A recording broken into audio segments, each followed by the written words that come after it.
Sarah. Okay. So I'm just going to do a real quick introduction to Clean Cities program and American Lung Association, kind of why we're here and how this helps out. And I do sort of keep switching back and forth kind of between names and things like that. But the Clean Cities program is a national program through the Department of Energy, and it's hosted through different types of organizations kind of around the country. So we at the Lung Association are the host organization for the Minnesota Clean Cities Coalition. We also host the Coalition for North Dakota and are fairly active with the Chicago chapter as well. But the Clean Cities program really is a national program kind of focused on transportation efficiency, the sort of efficient use of a wide variety of fuels, and kind of just helping fleets and other large fuel users kind of improve performance or utilize new technologies, new fuels, that kind of stuff. So we're available as a technical resource for fleets and other folks to try to help either in situations like this, just kind of know about the technologies and fuels that are out there, or just kind of serve as a means of making connections and things like that.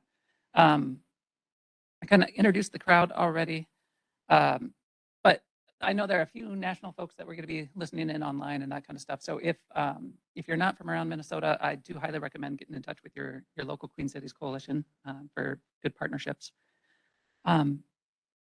So as mentioned, this is kind of just a good example of the types of activities that Clean Cities Coalitions do throughout the state. So it's tools, technical assistance, helping with assistance. We do a lot of grant writing, partnership developments, so kind of trying to work on sort of innovative and new efforts. Also do a lot of events and trying to do kind of firsthand education and do a lot of ride and drive partnerships with Xcel Energy and other utilities. Really trying to get people kind of that experience, just knowing that like when people kind of get a chance to really try something out, it kind of just changes perceptions and enables people to do new things. So yeah, we're here to help, essentially, is kind of the big takeaway. I want to talk about some of the electric vehicle stuff going on around the state and happening. There's a lot going on. So I know this map is pretty busy, but just kind of wanted to show for those who are more than 2 feet away from this map, I will point out that there are a lot of little orange dots on here. That's kind of existing DC fast charging equipment. We'll talk more about what that means later if you're not sure. There's also a lot under development. So a lot of the dots on here are things that the utilities are planning on putting in the next year or two. But, Xcel Energy's got big plans for fast charging equipment. Minnesota Power's got big plans. Otter Tail Power has big plans. A lot of the municipal and co-op agencies have big plans. The Minnesota Pollution Control Agency has been funding corridors and other locations on here. So we anticipate over the next year or two, we're going to more than double the DC fast charging equipment that's out in the state right now. And that's not even counting any of the new federal programs that have come on place, and they're just starting to roll out. So as I mentioned, we do a lot of different types of electric vehicle things. A few of the projects, just to provide as examples, one, there's a project we call Cool EVs, which is a medium and heavy duty vehicle demonstration. So it's exactly like this, kind of working with a few fleets to test out heavy duty vehicles and their performances in Minnesota. So that's kind of rolling out. We got a couple vehicles either just hitting the road, about to hit the road, and bringing on a new partnership for that. We've been working with the cities of St. Paul and Minneapolis to roll out an electric vehicle car sharing program within the Twin Cities. So it's and Xcel Energy's big partnership on that as well. So that is putting out it's going to be a total of 70 curbside level 2 charging locations for use for residents and other visitors in St. Paul and Minneapolis. It's also deploying a fleet of more than 150 electric vehicles that people can use kind of by the hour, by the minute, by the day, depending on their own interests. So it's designed to expand access and who has availability to light duty electric vehicles. We have some other heavy duty kind of EV demonstration efforts going on. We'll be doing some workplace charging outreach, so to work with large employers to help try to get more access to vehicle charging for employees during the day while their cars are parked out in the parking lot. And we're also launching a new partnership, which is a 3-state partnership to help bring more electric vehicles to tribal nations, particularly working with Red Lake in northern Minnesota, Standing Rock out in North and South Dakota, and a lot of other kind of folks in between on that. So as mentioned, there's also a bunch of upcoming federal opportunities for Minnesota and the nation. Minnesota is slated for $68 million of fast charging installations through the National Corridor Program. And there is competitive money we can compete for above and beyond that. So that's kind of the first 2 bullet points under the bipartisan infrastructure funding. The state, led by the Minnesota Department of Transportation, is kind of leading a plan to develop that corridor program for the $68 million. The $2.5 billion is officially open for all. Well, it's open for natural gas, propane, or electric and hydrogen charging infrastructure. It's going to be competitive. About half of that, 1.25, is going to be for other corridors and kind of trying to fill in some of the gaps state funding isn't doing. And 1.25 is for what they can call community kind of scale type charging. So that can be multifamily housing locations. It can be travel destinations. It can be places on other highways, that kind of stuff. So we're hoping to help position Minnesota to compete for a lot of that infrastructure funding as well. The EPA also has a electric school bus rebate program open right now. It's both electric and half of it is for electric. The other half is open for propane, natural gas, or electric buses. But they're looking to spend $500 million just this year in this rebate program. Most of the state of Minnesota, geographically speaking, about 200 school districts fall into what they consider high priority districts for that funding, meaning they can essentially get the price of an electric bus paid for, along with charging infrastructure. So we're really trying to help spread the word that rebate opportunity is out there. The EPA has promised that they've tried to make that program as easy to apply for as any federal program can be, I guess, which even easier than that, hopefully. The reason they set it up as a rebate was to try to make that a little bit easier for folks. And again, we're here to kind of help fleets do. So if you know of any school districts who might be interested in that kind of busing things, love to talk to them about that program.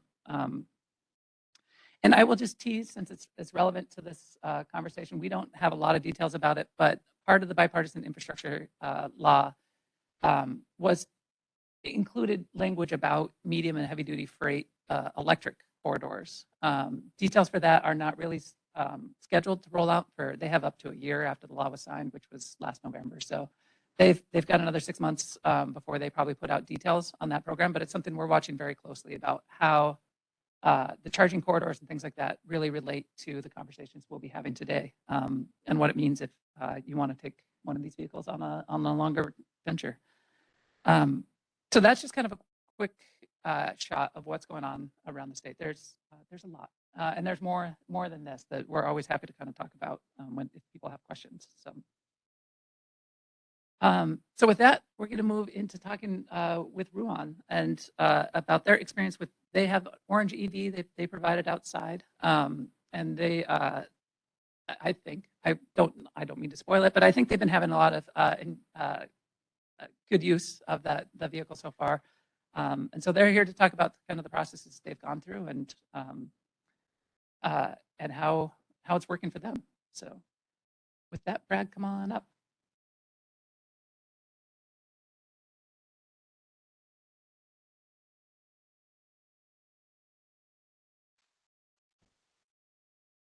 John, thank you. And thank you to the Minnesota Clean Cities Coalition, the Minnesota Pollution Control Agency, and also the Lung Association for hosting this event. Thanks for the opportunity to speak. I'm Brad Gehring. I'm joined today by Craig Hartson. He's our regional maintenance manager. He's based in Des Moines with myself at the corporate office. And then also we have 2 representatives from Orange EV, Christy and Rolf. Just raise your hand. They'll be the experts to answer any technical questions that come up either during or after our quick talk here. So I put together just a few slides to go through this morning. I'll do a little bit about who's Ruan and what we do, and then really spend most of the time talking about our fleet experience with the unit.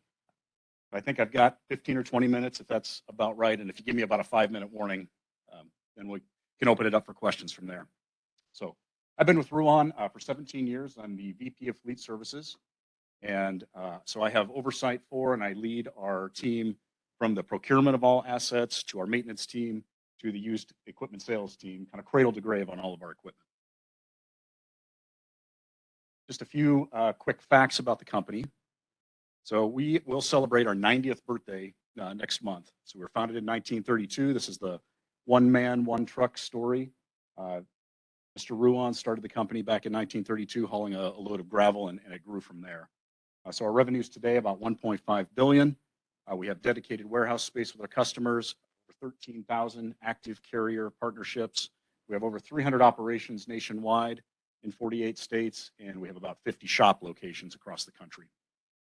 We have about 5,000 team members, of which 80% are drivers, and we own or operate about 4,000 power units and about 10,000 trailers. Just very briefly on what we do. So basically, we have 4 primary services we provide our customers. From a dedicated contract transportation, we do dedicated warehousing as well, managed transportation, and also brokerage support. Primarily on what Craig and myself work with on the asset side of the business is dedicated contract transport. So we're providing services to customers who have a need for a trucking side of the business, but don't want to necessarily do it themselves. So they'll outsource to a company like Ruan. So in that case, we'll bring in and we'll offer a driver only, we'll offer driver tractor, or we'll offer driver tractor trailer and basically take care of whatever is needed to be done to meet the customer's needs. Just very briefly on our operating locations, again, about 300 locations, 50 shops across the U.S., and just a sample of some of our customer partnerships, many of which are based here in Minnesota. On the right side is our kind of breakdown in our various areas that we work, from food and beverage, manufacturing, metals, retail, grocery. Basically, we do just a little bit of everything, whatever the customer needs. So dry van, refrigerated, flatbed, tanker, container chassis, really whatever the customer needs, we'll take care of that business. From a sustainability standpoint, I'd like to spend just a minute on that.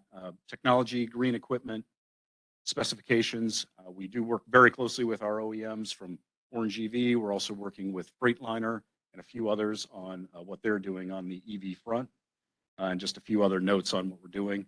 Last bullet point there states we do have Tesla tractors on order, not quite accurate. We do have them on reservation. Tesla's not quite made the switch yet to give us an official build slot. Just a little history of what Ruan has done in the electric space and green. So in 2017, we made the switch, and all of our refrigerated trailers were added a 100% plug-in electric option. That's really kind of the start on the trailer side. We did place reservations with Tesla back in 2017, so we're very early in the reservation process. We don't know exactly where we stack up, but we're early in that process, and they have yet to give us official build slots, but about once a quarter, they tell us it's coming. In 2018, we did have, in the bottom right corner, we did have a prototype unit in Des Moines for a ride and drive, and that was very amazing. Had a lot of good interaction with the group there. In 2019, we were awarded a grant from the Iowa Economic Development specifically for the Tesla project. In January 2020, we were awarded a Minnesota Clean Diesel non-road DERA grant to replace a terminal tractor. That's what we'll be talking about today. That's the top left photo of the orange EV. June of 21, or I'm sorry, September of 20, we did in-service that unit. We'll talk a little bit more about that. In June of 21, we were awarded a Missouri MEC DERA grant to replace one of our yard tractors there.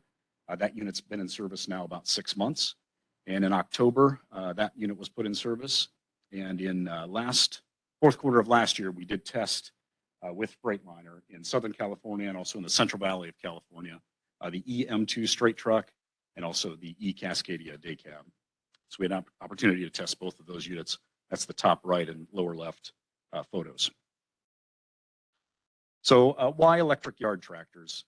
If we think about the EV space in general, as Ruan looks at it, when we look at our customer base and the range required for serving our customers, what we're seeing and hearing from most of the Class 8 over-the-road folks is a range of about 250, maybe 300 miles. And that is just short of what we actually need for most of our operating locations. We operate in a hub and spoke for most of our customer operations. So we're out and back from a distribution center. And as those units go out and come back, we're generally over that 300 mileage range. So we're not quite there yet with the technology. So when we look at where should we deploy units, we start in the yards is where we believe. We have about 50 yard tractors across the country. So we've identified the first two here in Minnesota, one in Missouri. We've also been awarded grants, and we're about to place orders for units in South Carolina, Oregon, and Indiana. So we think it starts there, and we're very diligently looking at each one of our operations to say, hey, where does this make sense for us? In that type of an operation, and we'll talk about it more, but we'll utilize opportunity charging. So anytime the driver goes on break, they change shifts, they go to lunch, we're having the driver plug in the unit, kind of top off the battery. In that case, he's always ready to go and utilize in the yard. So just a little bit about the Orange EV partnership. I'll just mention the top right is the NACFE Run on Less electric program. We participated in that last year. We were one of 13 fleets partnering with the Orange team, and thanks for working with us on that. So that is an opportunity to take a look at some of the videos and really, really good information on that program sponsored by NACFE last year. I think we started working with Orange back in about 2017. And if my stats are off here, please share. But Orange was founded in 2012 in Riverside, Missouri. They're the first OEM to offer 100% electric Class 8 vehicles. They currently have over 400 EVs in service today.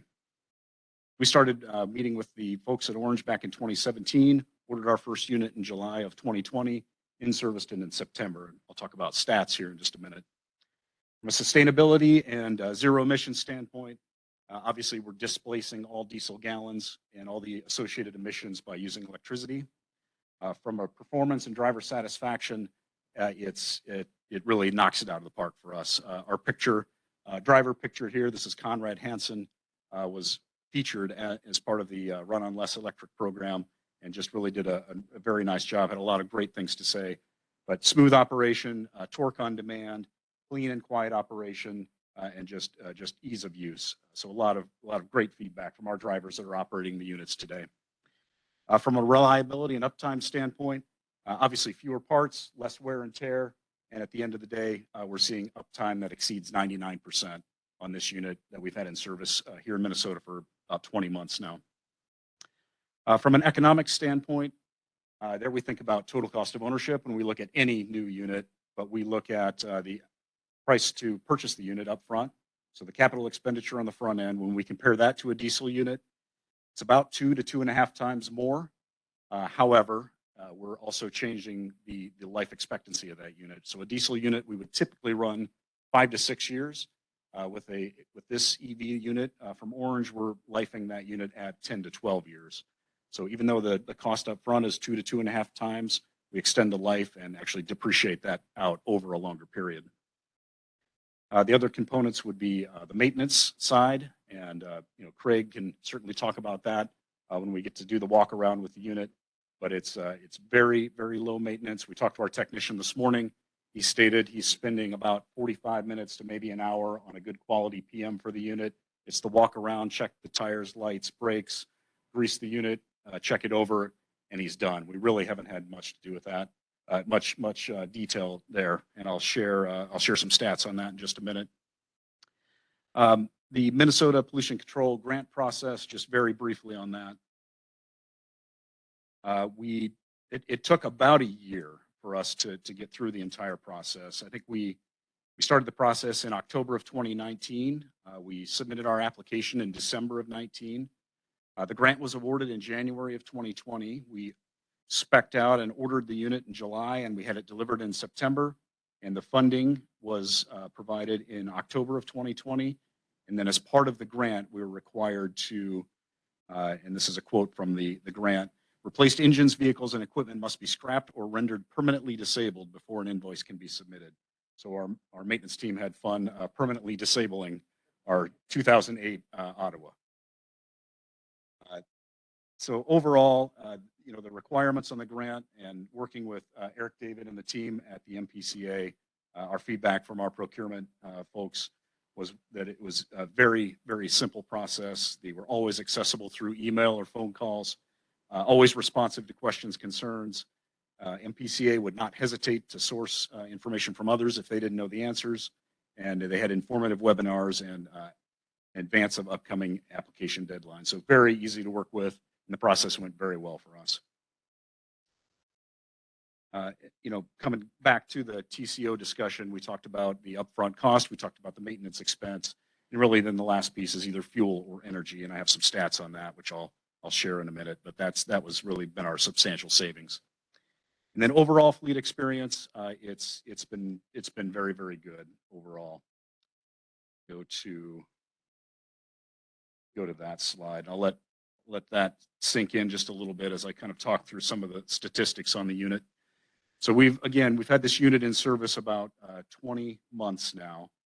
This unit has a 160 kilowatt hour battery pack and an off-board charger, which I'll show. It's a 480 volt standard charge cabinet, which I'll show in just a minute.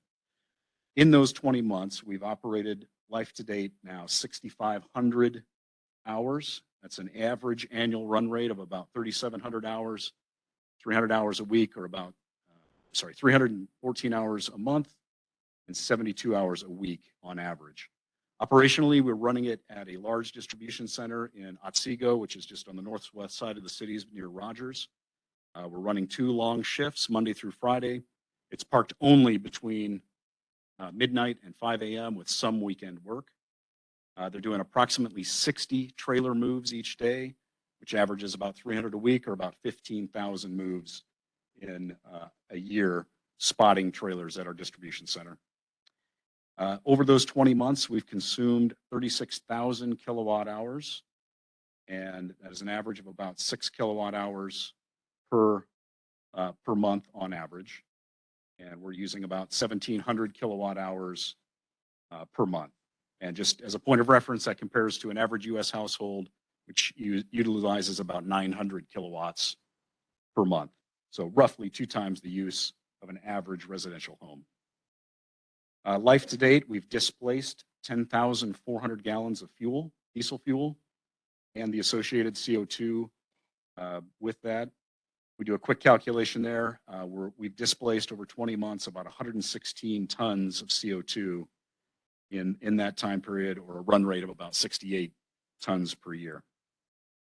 So this is our chart over time. You can see it utilizes the highest level of kilowatt hours during the winter months. We do have a heater package on the unit for running it here in Minnesota, but it's performed very, very well even through the winter. And actually, you see the lowest or the most efficient usage is in the summer months, and then it ramps up again in the winter. So it's been very, very good. Back to total cost of ownership. What we would have spent in diesel fuel, about $46,000 in 20 months.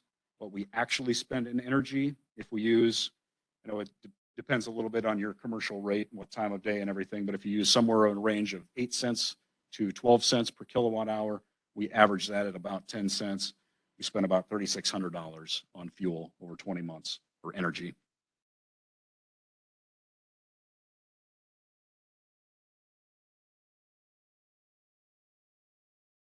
Talk very briefly about our Ruan process. The first thing we do, working very closely with Orange EV, is we do a site evaluation and vehicle information form that tells us exactly what the unit is doing to make sure that we spec the unit, we get the right unit for the right spec, doing the right job in its operation.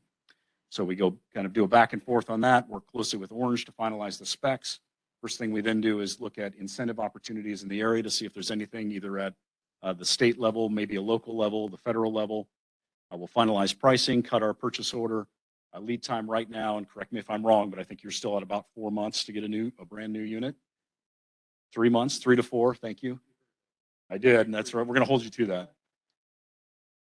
And they do have rentals available, so that we could essentially get a unit within a couple of weeks of on-site rental unit. During the time that the unit's being built, we're doing the on-site electrical prep to make sure that the site's ready. We take delivery of the unit. Obviously, we do safety training. We put the unit into service, and then it's preventative maintenance and monitor the unit. And last slide is just a quick overview of the on-site charging. This is a photo of our charging cabinet on-site in Otsego. It's optimized for 483 phase. Very simple installation. They do recommend bollards, which I think are just outside the photo there, but bollards in the area, and they recommend that we place it where the drivers are located. So we put the stairs right there, right to the driver's break room.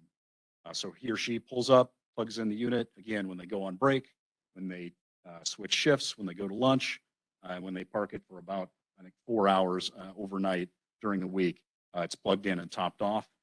The upper section of the right-hand side of the slide is what's required of the customer or the on-site. And then the lower section is the cabinet and the unit provided by Orange EV.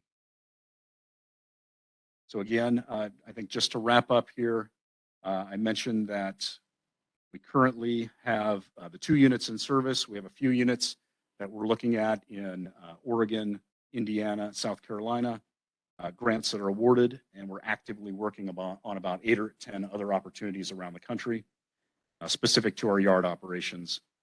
In addition to that, we're looking at every one of our 50 yard tractors to say, where does this make sense? And we're kind of sorting and grouping those to say what's the most efficient and best ROI for Ruan to put units in to save our customers money and from a sustainability standpoint as well.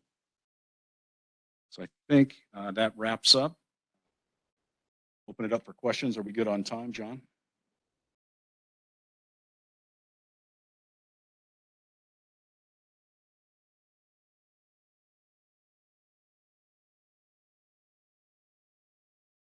Thank you, Brad. I'm Bill Gain from Red Wing.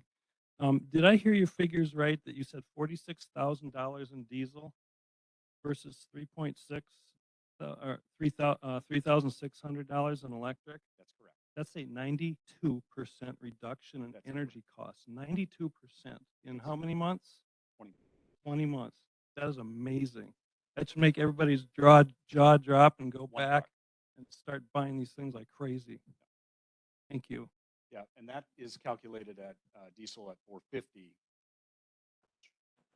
which is an average over those 20 months. So today, we'd recalculated that at 550 in today's dollars, that would be even higher. Good question. Thank you. Anybody else?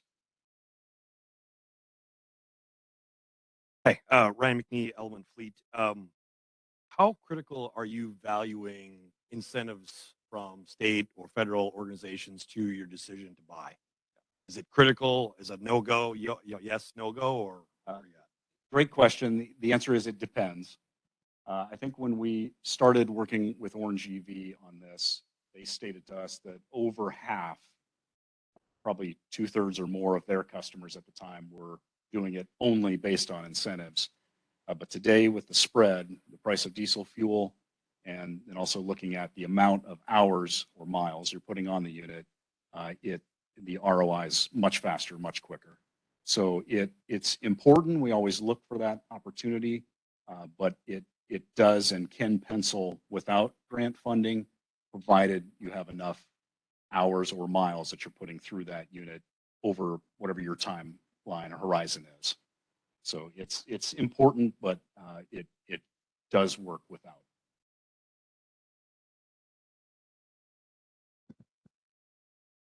Paul Sanders, Element Fleet. Where wouldn't an electric tractor fit in with Ruan's current setup? Yeah, great question. We have specific to yard tractors. So like I said, we have about 50 across the country. We're looking at every one of those operations today.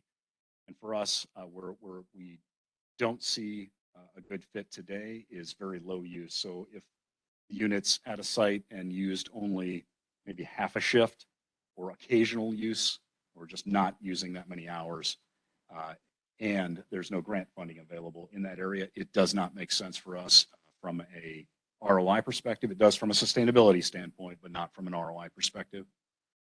Over the road units, we're looking at that very, very closely today. And again, we're looking at that 250 to 300 mile range is just not quite enough for us yet, but the technology's coming. So we'll be there soon. So I'd say, if we look at our fleet of 50 units in the yards, we're probably 75 to 80% of those. I think we could flip to EV, and the ROI would be there in addition to the sustainability. Great question.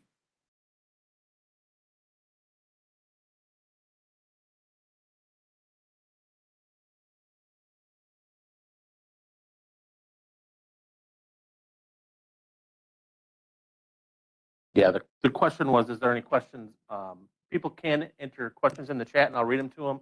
There's none about your presentation right now. There was something about to Eric David regarding the DERA grant, and he can talk about that when he talks in a bit, but no other questions submitted.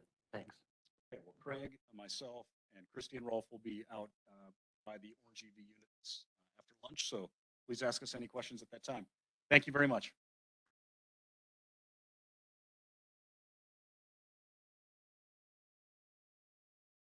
I'm counting on Eric just unmuting and speaking from the other room, and there are questions over there as well. So again, I want to appreciate all the effort that Ruan had put into today for us. They took their vehicle out of service to have it here and bring it down themselves and to come up and speak. So thank you very much for sharing the experience, and look forward to hearing more out there as well. So now we want to switch over to talking about the utility side of things and charging, that kind of thing. Obviously, these are big vehicles. They require a lot of power, so you can't really neglect thinking about charging as you're going into it. So it's always important to kind of start working with your utility pretty much as soon as you start thinking about a project, because how the power comes in your site, where it comes in, all that kind of stuff can really be a big influence. So before diving too quickly into that, I just want to do one quick slide to make sure we're all kind of speaking the same language when it comes to charging, that kind of stuff. So the very super basic part of really what we're talking about when we talk about charging, because we tend to, I've already been bouncing around between DC fast charging, level 2, all that kind of stuff. So level 1 doesn't really apply in the medium heavy duty world because it really just is the regular household plug. I can get away with it. My light duty personal vehicle, I can charge up enough overnight to get me my short commute every day with a level 1. So I don't really need any super special equipment. But I throw that out there just because you will occasionally hear people talk about level 1, mainly in the light duty world. In the medium and heavy duty world, you get some vehicles can work on the level 2 charging system. So particularly, if you have an opportunity to charge overnight, that kind of stuff, depending on your shift needs. Sometimes you can go with a slower rate. So when we talk about level 2, it's really that kind of 240 voltage type setup. You can get a decent supply, but it's in the two things that really kind of control how quickly you're going to refill your battery is 1, the power supply, and then 2, on the vehicle side, how fast it can kind of take the power in. So, so you get level 2 is in this 3 to 20 kilowatt range. You'll see there's a bunch of chargers outside this building that are, like 6 kilowatts, I think, 6.6 or something. So that's kind of a nice little thing. They use what's referred to as a J1772 plug. So that's a relatively common, or it's fairly standard kind of thing for at least most light duty. You'll have to talk with your favorite medium and heavy duty manufacturer to see what works with that particular vehicle. The DC fast charging world gives you a much faster rate of charging. Obviously, the expense kind of goes up quite a bit too. So how you want to scale your charging, that kind of stuff, really kind of depends on what you're talking. But DC being a direct current, it does, I think, officially start in the 25 kW world, kilowatt range. Most of the equipment that was on that map I was showing you earlier is 50 kW, but more and more you're starting to see a lot of the roadside charging equipment and vehicles like the Ford Mustang, I think, can take 150 kW these days. Newer vehicles are starting to creep up even higher. So a lot of the new equipment that's going in has a much higher charging capability than that. And if you will, want to scale, I guess, the charging equipment you need for like your sort of vehicle demand and how much time it has dwell time, that kind of stuff. So I just wanted to throw this out here as we sort of bounce around between level 2, level 3, make sure we all had that sort of very basic understanding going into things. So I should mention, I guess, on the DC fast charging world, Mostly it's, I think it's sort of, at least in the light duty world, all kind of slowly gravitating towards what they refer to as CCS, or the combined charging thing. It kind of uses the same sort of looking plug as the 1772, but has a DC fast component as well. But there are a couple of other technologies that are out there in the light duty world. Tesla has their own, and some of the manufacturers of light duty vehicles have what they refer to as CHAdeMO sometimes. But it more and more, it seems like there's an effort to get it kind of standardized, and the market seems to be moving more towards the CCS kind of connection. So, and a lot of the new federal infrastructure that's going in, they require the CCS connection, but they leave the others as kind of optional. So, with that, I'm going to turn it over to Peter Johns with Xcel Energy, and he's going to kind of provide an overview of working with a utility.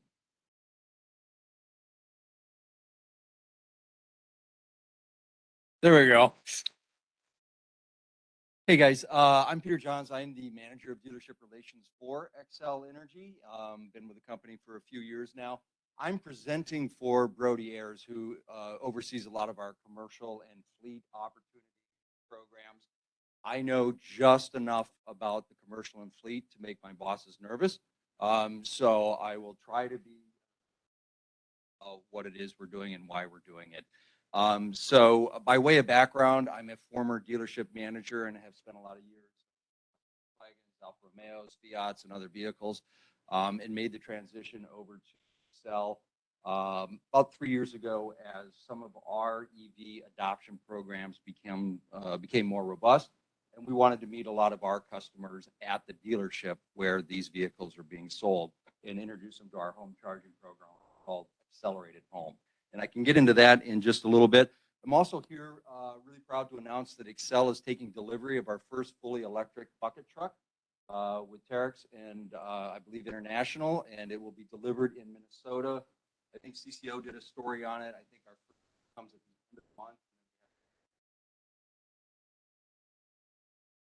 Also, a little bit of background on Xcel Energy. We are in 8 states. We have millions of customers. Should I be talking to that microphone? Oh, how does that work better?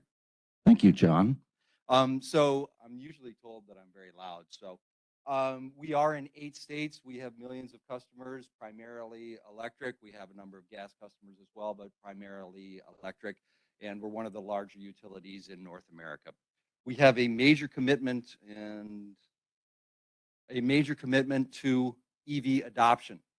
In August 2020, we said we wanted 1.5 million EVs on the road in our 8-state territories by 2030. That translates to about 20% of the vehicles in our service territory come with a plug, either plug-in hybrid or fully battery electric.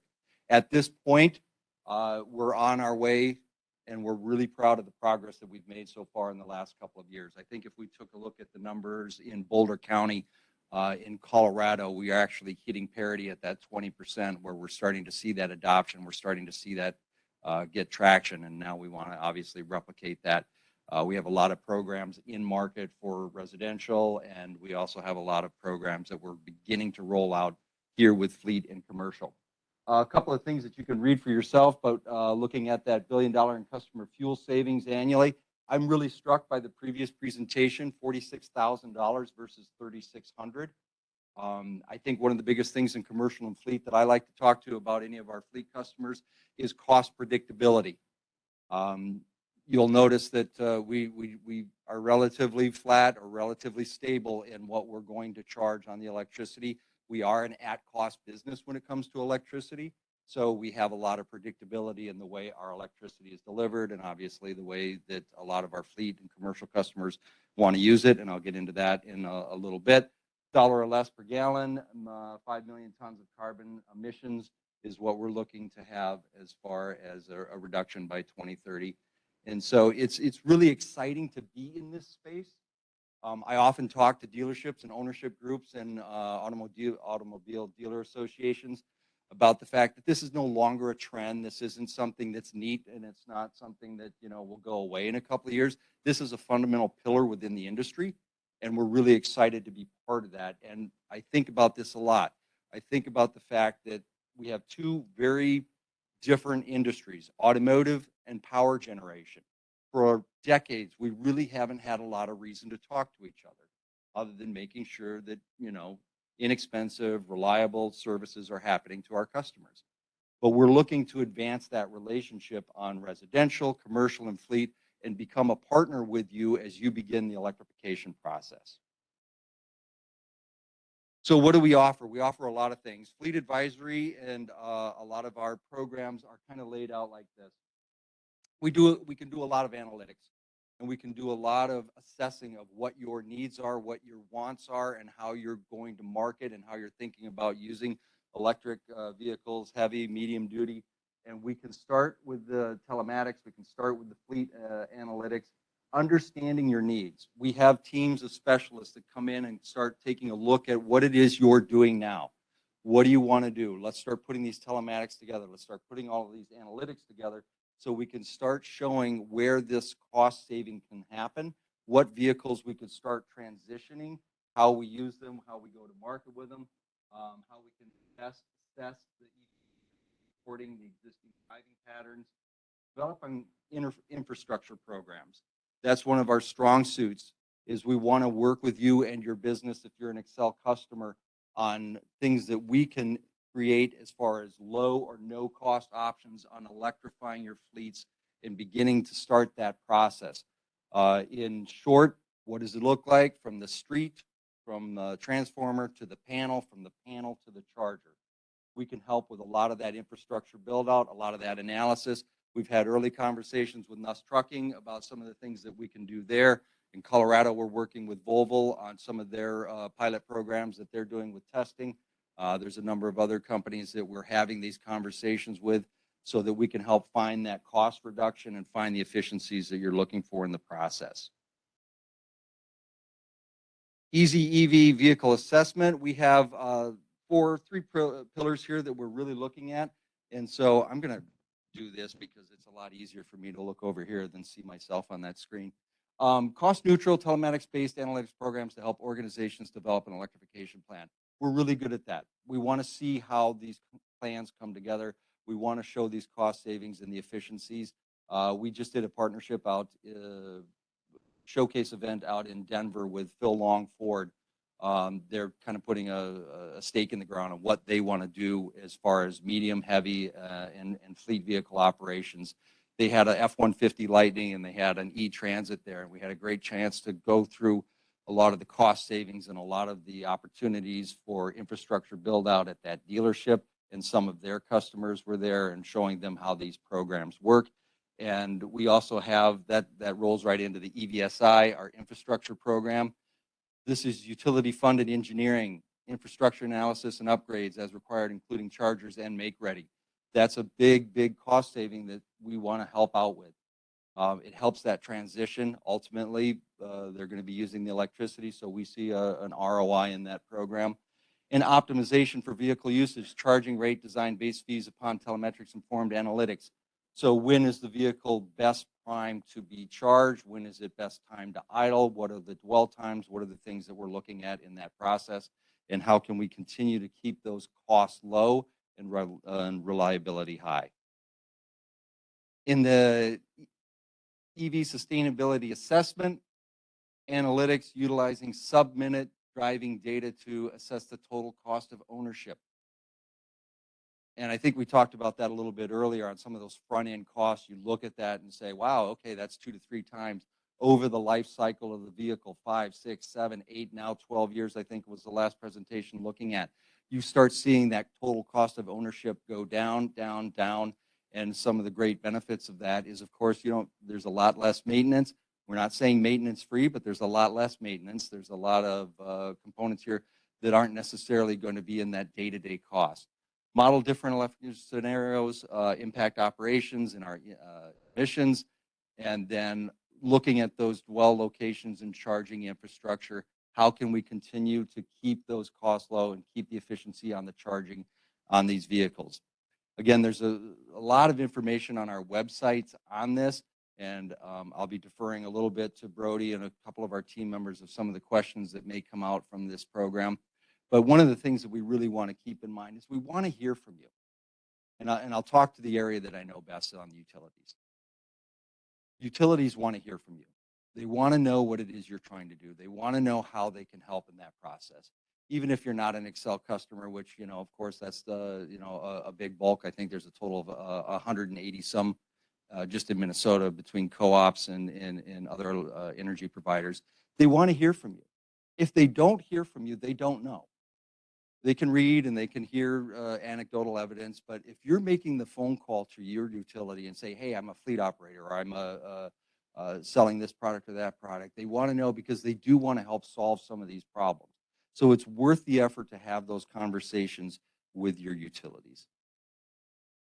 In our infrastructure analysis program, it aggregates vehicle charging profiles determined by the vehicle assessment to layer aggregated vehicle daily charging demand dwell locations, identify where charging peaks will be coinciding with facility peaks and demand. We can get into those micro minutes of what is going to be the most efficient, cost-effective way to charge the vehicle, when to charge the vehicle, and then map that with your usage so that we can find the most efficient, most inexpensive way to continue to charge and provide the utility or the vehicle on the road. Project peak demand in 15-minute increments to determine when managed charging will be needed. That's a great predictive. So we can start seeing when those demand peaks are going to be happening. We have a lot of conversations with various manufacturers and NDAs with Ford and a number of other manufacturers on helping develop some of that predictability on when we know rates are going to go up, when usage is going to go up, and when we can start talking to the vehicle about the best time to charge and reduce some of that demand. And then ensuring that infrastructure capital is minimized as fleets continue to electrify. That goes back to our EVSI programs where we want to get involved and we want to help pick up some of these costs, help reduce a lot of these infrastructure costs. Our Fleet EV Service Pilot Program, no to low cost turnkey construction services for infrastructure. This kind of gets to the heart of what I'm talking about. We want to work with you. We want to come in. We want to take a look at the facility. We want to know what it is you're doing, and we want to future-proof. We want to work with you to find out ways to reduce these costs, ways to show the efficiencies, ways for you to plan for the future and grow the future as far as the electrification process is concerned. We have great insights into this. We can get it right down into the smallest minute of time usage, and we are able to pick up a lot of those infrastructure costs. In the Twin Cities, for example, I'm working with 4 or 5 different dealership groups, whereas we are picking up that infrastructure cost from the street to the panel to the panel to the charger. Some of these dealerships we're picking up close to $120,000 in infrastructure costs that is not coming out of that dealership's pocket. And that's a huge, huge barrier that a lot of dealerships are looking at because they have OEM requirements. So if they're going to sell product XYZ, let's just say Volkswagen ID4, I drive an electric car, I'm familiar with that, so I'll use that as an example. A lot of dealerships have OEM requirements. A lot of dealerships have to put that out-of-pocket expense in order to make these OEM requirements. We want to be able to step in and help with that. Communities as well. We have a lot of opportunity to work with various communities and fleet and commercial operators, and that's the programs that we're talking about today. Utilizing telematics under optimization. This kind of goes back again to what we've talked about a little bit, where we can track savings and emission reductions, track charging locations by type, track at home and offsite charging for accurate reimbursements. A lot of the trucks that we're talking about are medium duty trucks like the E-Transits. You got a lot of owner operators that are charging at home. We have programs that help show a cost reduction on that. I believe in Minnesota, our rates on the overnight are somewhere less than 4 cents a kilowatt hour for that charging. So particularly with guys, I look at the Mack truck guys and the guys that are out working circuits, and they bring the vehicle home. We have programs there. Again, Accelerated Home is the name of the program that can show a lot of cost savings. It's itemized on their bill so they can see what they're spending and how they're spending it. And then obviously for reimbursement if they're working on that. Gain insights, maximize savings, increase efficiencies, use of EV assets, things that we've talked about. To learn more, there's our website. I can also give you my email address. I've burned through all of my cards here in the last couple of days. I'm on the road quite a bit, Xcel, on the residential and the dealership side. But right there's a great place to start. And if I can answer any questions up here right now, I'm happy to. Probably more comfortable presenting in a Q&A session than necessarily standing at a light that's right there in front of me. Yes. Thanks, Peter. Bill Gain from Red Wing again. I'd like to talk about demand charges. So Red Wing has a DC fast charger downtown, and we've been nailed with demand charges. $157 was in demand charges just last month. So I turned down the charger to be below 25 kW, so we wouldn't trigger that demand charge threshold. So I'm wondering, is there a program or negotiated agreement with these larger output chargers like the 50 and the 150, 180 kW that we're going to see for fleets, to not incur such demand charges? Yeah, I know that's on the table for conversations that we're having internally. I am going to punt that one to Brody with the organization, but I do know that that's not the first time I've heard that. And I know it's a problem or a situation that is being addressed. So I hate to say it, but stay tuned. It is part of the process. Yeah. Hey. It's just around it's kind of an industry as a whole, with on a really hot day like today. Yeah. We're experiencing with the extra demand for power with air conditioners. Right. And that kind of thing. Do you see the global infrastructure in the power industry as something that's going to have to have a major investment to keep up as we're kind of ramping up with this kind of extra demand? Listening to some of what Brad was saying with power demands and relative to a household, just kind of Sure. brings that to mind. So.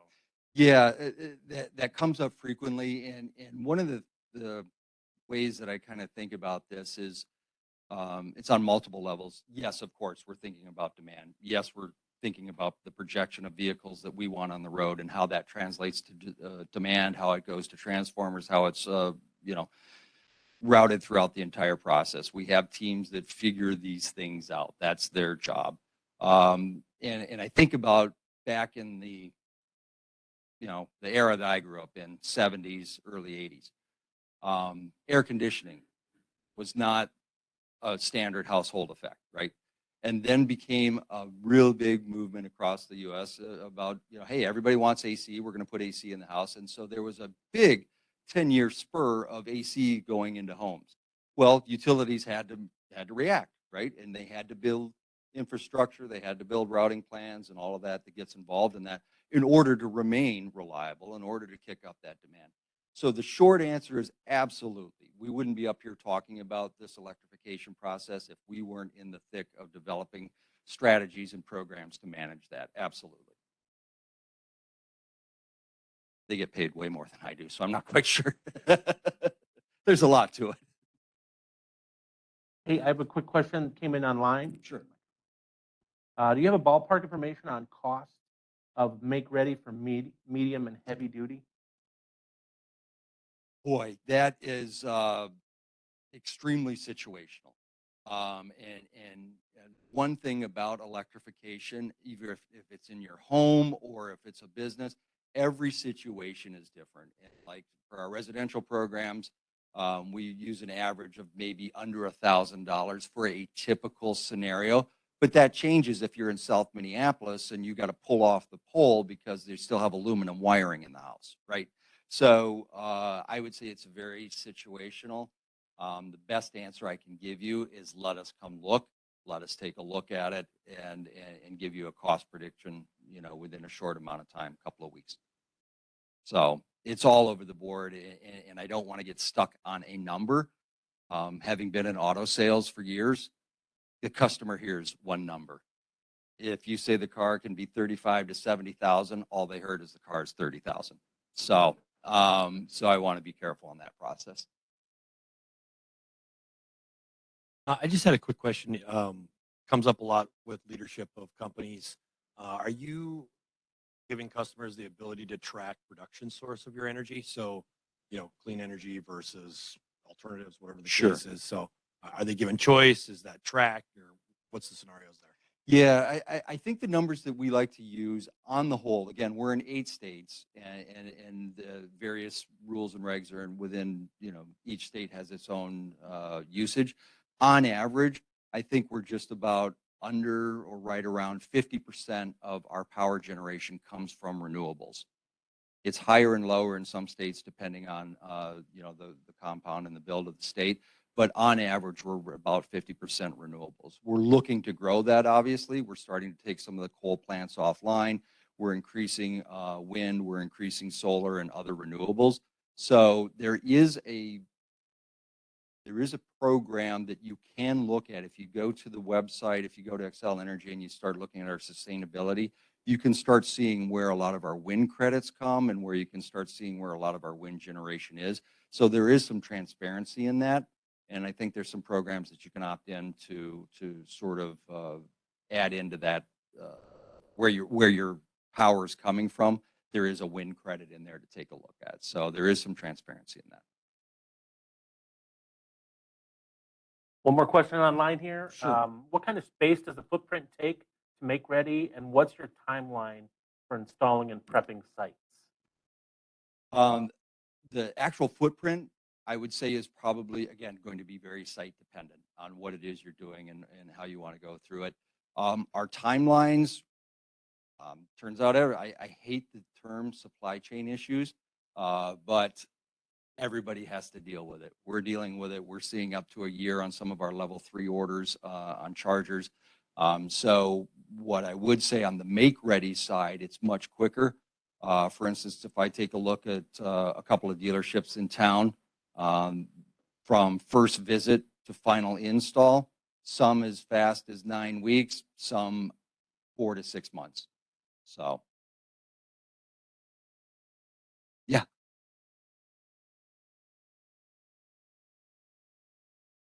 I'm just wondering if there's a cost to come out and do the initial assessment at all. If you're an Xcel customer, no, we want to come out and take a look.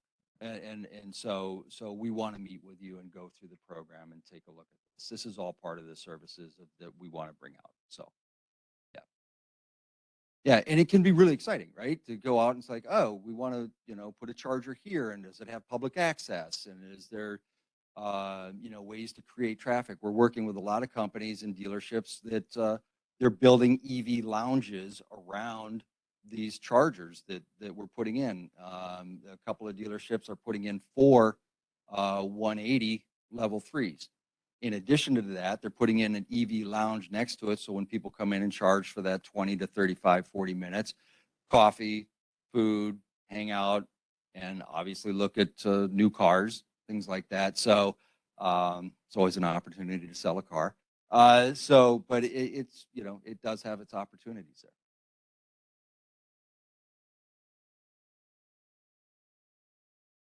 John, am I okay on time? We're wrap it up.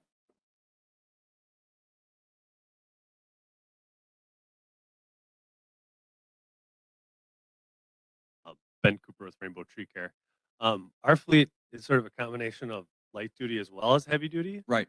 and even seasonal. So I'm curious, like, what does maybe the public infrastructure look like more? Can you paint a better picture, like thinking of like sending a bunch of electric cars to like a gas station, for Sure. example? And we're one of our offices in Hopkins. We have like one charging station at a grocery store. So can you describe maybe a little bit more what that looks like? Yeah, I will tell you, if you haven't looked, one of the greatest assets of anybody that has an electric vehicle or considering is an app called PlugShare. And PlugShare will populate every level 2 and level 3 charger in the world.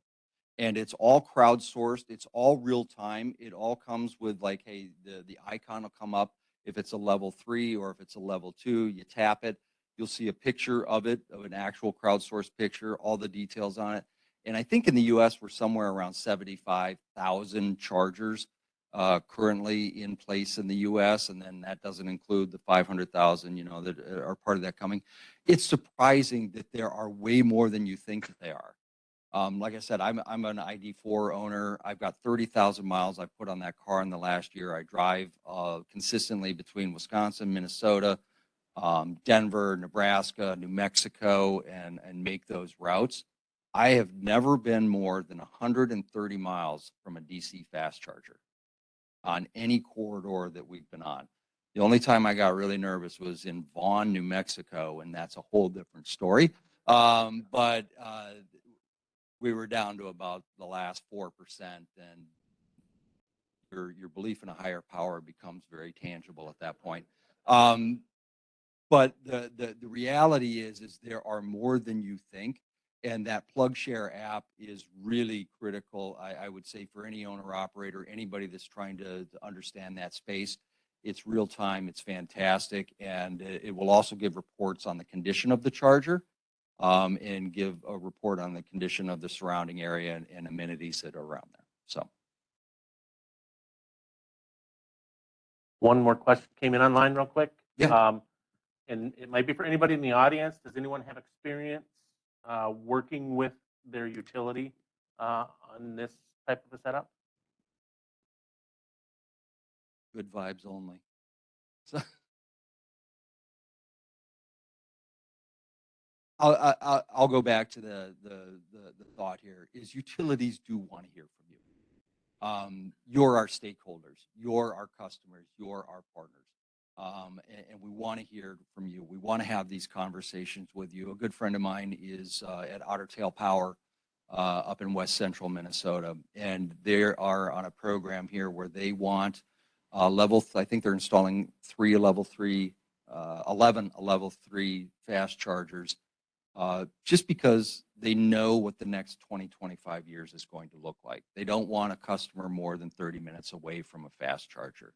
At Xcel Energy, we have the same commitment.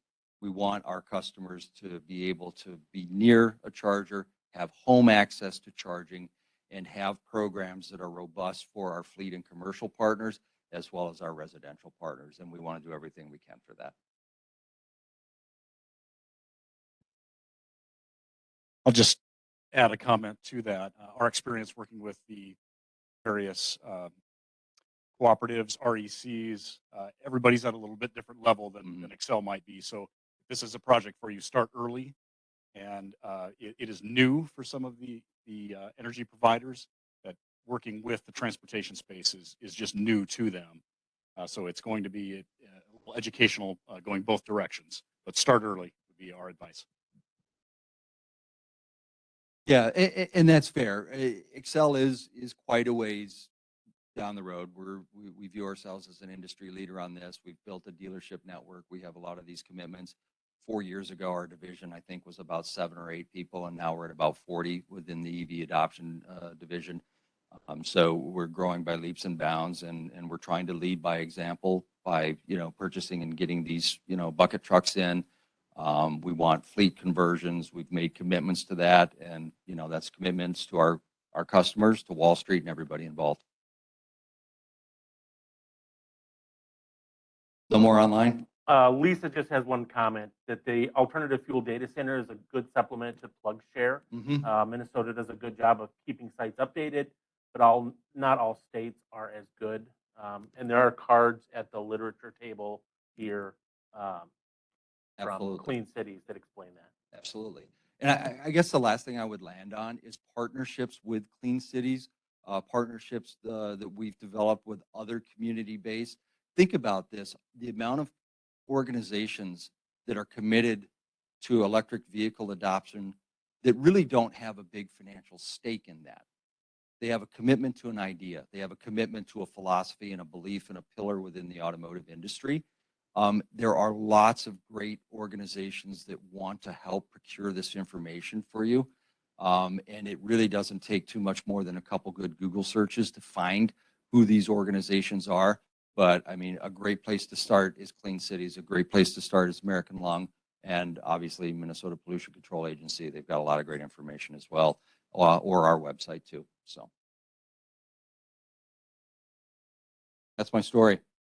All right. Thanks, guys.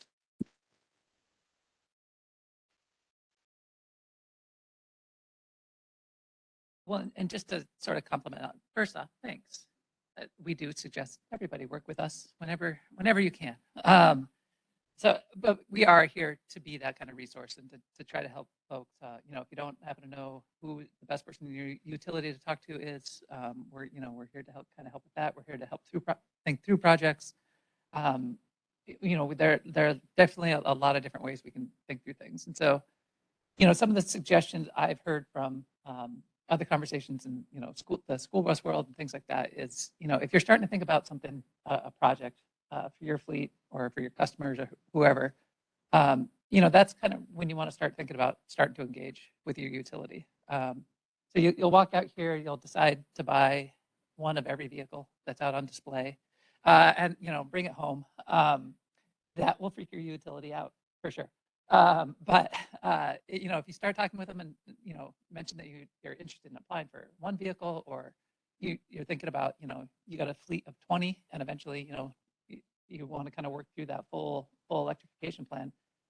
That's kind of the time to start thinking through projects, because what they do for one vehicle versus what they might do for 5 vehicles could be very different. And so it really makes sense to kind of keep them very engaged and kind of thinking through both short and long-term plans and that kind of stuff. So, and there are some utilities who may offer some little incentives for helping put in charging infrastructure, or they might at least be able to help think through kind of equipment, other kind of activities that will be very beneficial to getting things out.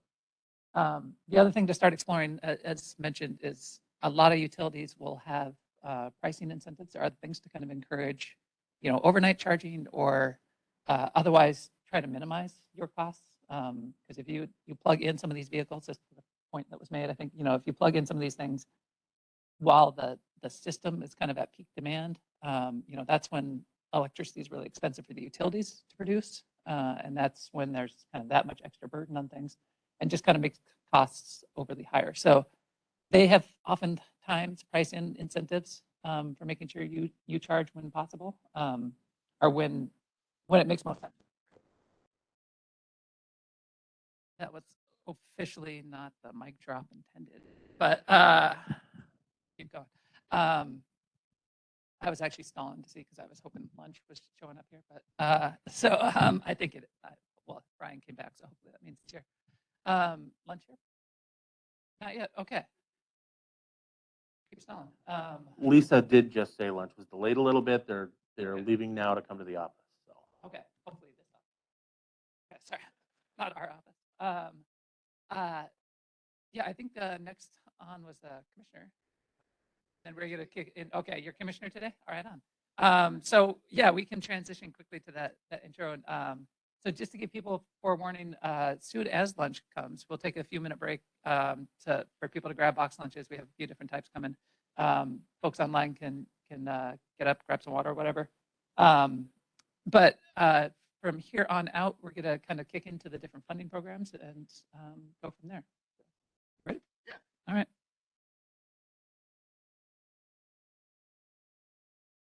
I did change this, so this is me, but this was supposed to be the Assistant Commissioner, Craig McDonald. But anyway, I wanted to give a little background as to, what we're doing, why we're doing this. And then we've got Evan Pack here to go over our Volkswagen grant program. And we have Eric David on the line to go over our DERA grant program. So a little background, the state of Minnesota has a goal of reducing our greenhouse gases by 80% by 2050. So that's a very aggressive goal, and we're not on track for that. One of the best ways we can do this is through our mobile sources. Vehicles and our other mobile sources are our largest pollutant for greenhouse gases in the state. And that's why we feel that this is our greatest opportunity to make a difference in this sector.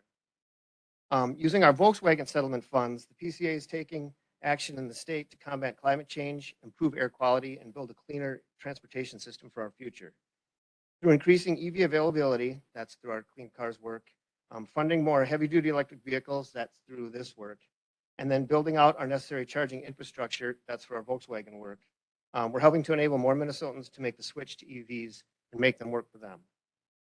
We're here today to talk about the transition to electric heavy-duty vehicles and equipment and the important role that they can play in helping us get back on track to that 80% reduction by 2050.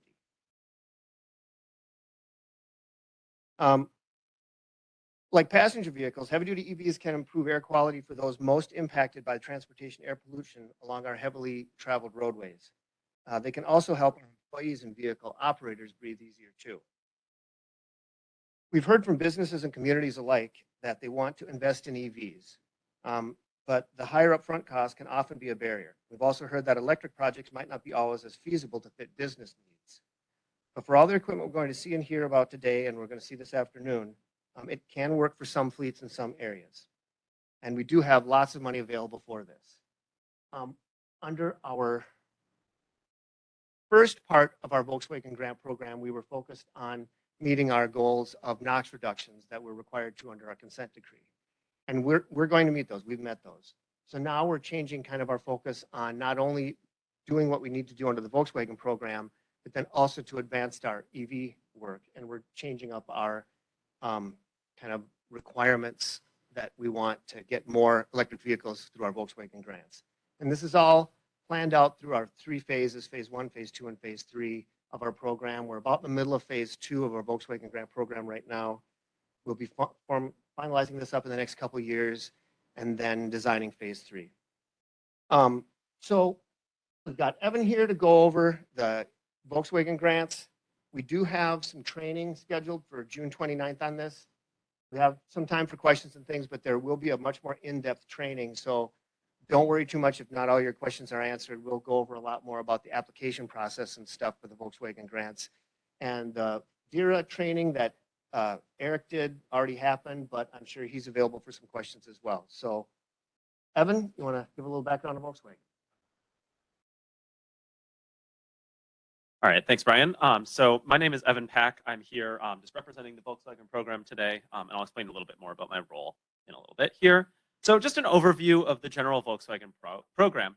In 2015, Volkswagen was found to be using illegal emissions cheats on their diesel vehicles, resulting in much higher emissions than were arising during the actual testing process. In 2016, they settled with the U.S. Department of Justice for several $billions. Minnesota has received $47 million of that to spend before 2027. So that's the overarching Volkswagen program that we're talking about here. There are 2 categories that we can spend that money on. We can either replace old, polluting, heavy-duty diesel vehicles and equipment with new models, whether diesel or all electric. And we can also install electric vehicle charging stations. We've been doing both of those so far. So, as Brian mentioned, it's already looking like we're going to meet our nitrogen oxides reduction goal from the funding. So we're able to focus on electric vehicles, which allow us to target other pollutants as well. So as in my role here, I'm one of the project leads on the team, and I am the project manager for the heavy-duty EV RFP. That's kind of the big open one that we have at the moment. So for that heavy-duty EV RFP, we have a total of $6.5 million in grant funding available. It's approximately $6.5 million. There's a little bit of wiggle room one way or another, but I don't think you really need it described all the way down to the specific cents. So with that money, we'll be funding electric-only replacements of heavy-duty diesel vehicles and equipment. So those replacements, the MPCA will provide up to 75% of the total eligible project expenses, with the project owners required to provide the extra 25% there. It is possible to apply for less than a 75% match from the MPCA. That would likely increase your scoring. I'll go over that in more depth on the training session on June 29th, but otherwise there are no particular caveats that would reduce the eligibility, the total match fund eligibility. So this current RFP is opened on May 31st and is open until August 31st, I believe 4:30 p.m.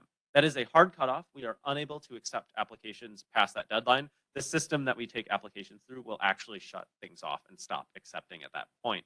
So I'd urge people, if you're interested in applying, to not leave this to the last minute, as there's a decent chance that you might find questions last minute. And if you're unable to get them answered and your application's incomplete, that might affect your eligibility. So just to go over some more of the requirements here. All of the old vehicles which are being replaced must be diesel fueled. They must be model year 2009 or older. This does include whether they have an engine model year of 2009 or older. We have actually had vehicles in the past that were a 2010 model year with a 2009 model year engine. There's just a little bit of extra paperwork we need when the engine year and the model year are mismatched, but it's a fairly simple process even then. And then, as was mentioned before, the old vehicles must be destroyed. This is because our goal is to remove those vehicles from service and prevent them from polluting further. I believe that the RFP specifically states that both the chassis and the engine must be destroyed, but it is acceptable to salvage certain equipment from the vehicles prior to destruction. So that way you're not throwing out perfectly good additional equipment unnecessarily. I know that a lot of the times the vehicles are disabled just simply by cutting frame rails and cutting holes into the blocks, although some of our grantees have had a bit more fun with it in the past. And then to be eligible for this grant, all of the new vehicles must be fully electric. So there's a pretty wide variety of different vehicles that are eligible. We're covering class 4 through 8, along with a number of class 4 through 8 on-road vehicles, along with a pretty significant variety of types of heavy-duty diesel off-road equipment. So we have our full training and Q&A session on June 29th at 1 p.m.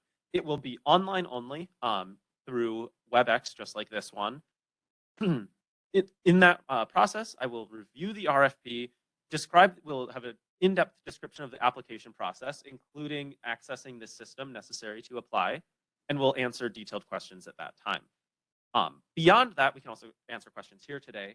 Otherwise, if you have questions that arise before then, the question and answer process is described on our website. We want to make sure that all of the questions and answers are available to everyone, so we handle those in a public manner. If you ask us a question, we'll either answer it in person at an event like this, or we will go ahead and then post the answers to a document on the website. I would suggest, even if you don't have any particular questions, giving that document a glance, it might bring up something that you hadn't thought to look for. So just some more key points about this specific RFP. It is the largest Volkswagen-related RFP that Minnesota has offered to date. We're looking at a estimated reduction of 24 to 39,000 tons of greenhouse gas. That's equivalent to about 60 to 100 million miles driven by the average passenger vehicle. It would be the same as taking 5 to about 8,500 cars off the road for a whole year. It's a pretty significant amount of money. We're also looking at fairly long grant timelines. We know that the reality is that a lot of these vehicles or their charging stations are difficult to source in a timely manner right now. So these grants are open for 2 years. Now, it is possible to extend. We'd prefer not to, but if a grantee runs into different supply chain issues, it's not going to be the end of the world. So I can take any questions now if people have any. Brian can come around with a microphone so that people listening in online are able to hear your questions. I think it's pretty specific, so I hope if you can't answer it and you want me to ask it online, I'm happy to do that. Sure thing. It's my understanding that there can't be an existing PO when submitting an application for trucks. I'm not certain about that. I'll have to get back to you on that one. I think that one's going to have to be posted to the question and answer document. Unless Rocky is able to answer. Yeah, you're absolutely correct. You can't have started any of the process when you apply for the grant, or we can't. That would be an ineligible application. So if you are approved for the grant, once you sign the grant document, you can go ahead and order that vehicle and get that PO going. But if it's dated before the grant is executed, it would be ineligible.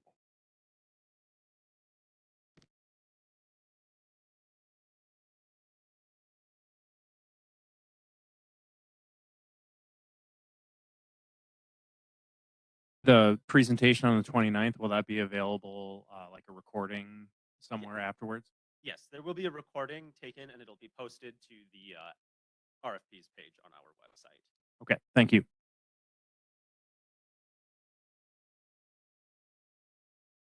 Evan, good summary. Quick question regarding the model year 2009 requirement. Medium and large fleets, there aren't a lot of 2009 units and older still on the road. In medium to large fleets, however, the smaller fleets, owner operators, there are. In our experience, we worked with some folks out in California about doing a three-way swap. I don't know if that's something anybody's considered here in Minnesota, in which a larger fleet could actually swap with a smaller fleet and do a three-way match to work through the process and the program. Is that something that Minnesota's considered?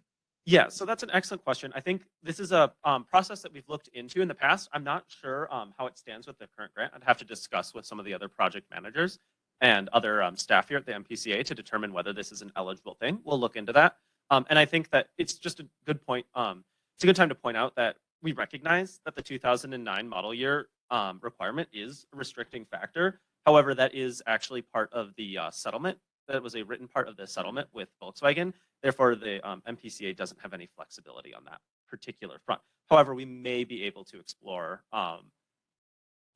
performing a vehicle swap of some sort. If not necessarily in this RFP, it's something that we will continue to analyze for potential future RFPs. Couple of questions online here. How long is infrastructure taking to be fully deployed and operational? I don't know if that would be more for you or for a previous speaker, but they're just wondering what the timeline is for the infrastructure. So if I recall correctly, one of the previous speakers mentioned that infrastructure, it really depends on the specific project. Some types of chargers and vehicles are much faster to get out there right now. Others take much longer. I think that depending on the vehicle, timelines could be in the order of weeks to months to potentially even years. It depends pretty strongly on the specific situation and circumstances. I have two questions on the title. Is there a requirement how long you have to hold title? Like in a vehicle swap question, if they just traded or sold vehicles, they'd have a vehicle that would qualify then, correct? I'll need to confirm with the specific RFP language. I know that this is something that we were discussing as the RFP was being written. I don't remember exactly how the language landed, and I would hate to misquote this here. No, if you own the vehicle, that's how they look at it. We make sure that you own your vehicle. But we do want to make sure that you will own the new vehicle for a certain length of time. But the old vehicle, as long as the title's in your name, then you're fine. As long as it's using the point of the grant paper. Yep. Okay. Yep. Second question, when you freight switchers are also eligible, and that's rail freight switchers, correct? Yes, that is correct. Okay. Yeah, I believe that there's more specific language about what qualifies as a freight switcher under the Volkswagen settlement in the RFP, but that's one thing that we're excited to expand to as they offer a pretty significant potential for emissions reduction. So I guess I would tell you on like the class 6 to class 8 infrastructure piece, we're seeing anywhere between 12 to 18 months. Excellent. Thanks for the answer there. Okay, for our vehicles, we're seeing generally a week. A week? Now that's because our chargers are not high. Like our fastest charger is 70 kilowatts an hour, and most of our customers do the 22 kilowatt hour truck, and so they generally have all the infrastructure they need, and all they're doing is setting up the charger. Yeah, that's an excellent point. By choosing your specification of different charger and vehicle carefully, you can definitely manage those different delivery times and potentially end up with a much faster arrival without sacrificing anything in the way of functionality for your specific use case. I think that ties back into those presentations earlier in which you can get consult with various entities. It's a great chance to make sure that you're not ending up with specifications and abilities that are more than what you need, because that often will drive up cost and will result in longer delivery times. By specifying your vehicle correctly for your needs, you'll be likely looking at a much better fit overall. I do have another question, Mhm. My understanding was that Jen had been using the truck for a certain number of hours, 500 hours, for the 2 years prior. How does that work with, you just have to own the truck? I think that's one of those things that I'll need to look back into more, unless Rocky has a specific answer here. Yeah, we want to make sure that the old truck is being used in Minnesota and the new truck will be used in Minnesota. So for that swap out, if you're doing it with a Minnesota company, then it's not going to be a problem. If you're doing it with a non-Minnesota company, then that might not trip the right trigger on the application page. But if you trade with a Minnesota company that has operated for a certain number of time in Minnesota and you've only owned it for a week, that's perfectly fine. We can still use those numbers. Yeah, I have a eligibility question. Mhm. So in the past, I've had an opportunity to speak to different municipalities and counties about eligibility. And correct me if I'm wrong, but if they had it budgeted, they weren't eligible. Where I'm hearing today, as long as there's no PO. Can you clarify on that? Yes. So in the past, some of our RFPs have included language that vehicles cannot have been slated for replacement within a certain time period. I believe that that's where the budgeting issue would have run into it. I don't believe that that's included in this RFP since we're trying to expand the eligibility. I will confirm that though and make sure that we get the correct information posted if that is incorrect. And a lot of these very specific questions, if they're put into our frequently asked questions page, if they're sent to us electronically, then we can get a formal answer and into that frequently asked questions thing. And that's a really good way to then know for sure what the actual real answer is. These are good, but that's a good way to know if you're talking about budgeting and things like that.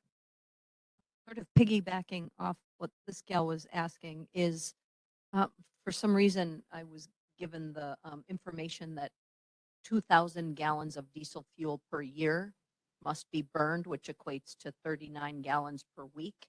Is that a strict hard number of gallons to qualify? We've actually just recently amended the RFP. That 2,000 gallon figure was reduced to 1,000 gallons.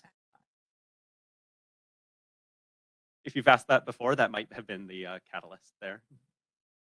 We realized that it was restricting the number of vehicles that it could apply, and we want to make sure that it is still, fuel burned is still accounted for in the scoring process. You'll get more points for more emissions reduction, but it isn't a hard limit at 2,000 gallons anymore. Just to add on, chargers that I'm talking about are like 100 at Mhm. DC fast. Those are the ones that we're talking about behind the plug and the infrastructure and that type, 12 to 18 months. Absolutely. Yeah, so those, depending on the specific charger, depending on the specific equipment, maybe even the specific make and model, different times, delivery times will vary pretty significantly. So again, it's always worth consulting to make sure that something will fit your needs. The other thing that I would add is Peterbilt actually has an internal grant writer. So if for some reason you go out there and you're like, oh man, I really like this truck, I'm going to buy a 220, you can actually contact us and we will do the application for you. Rocky, did you have another question online? There's a whole bunch of them. Okay. So I don't know how much longer we want to take in person versus online because there's a lot of questions I can buzz through here. Why don't we do a couple online and we can do any more here.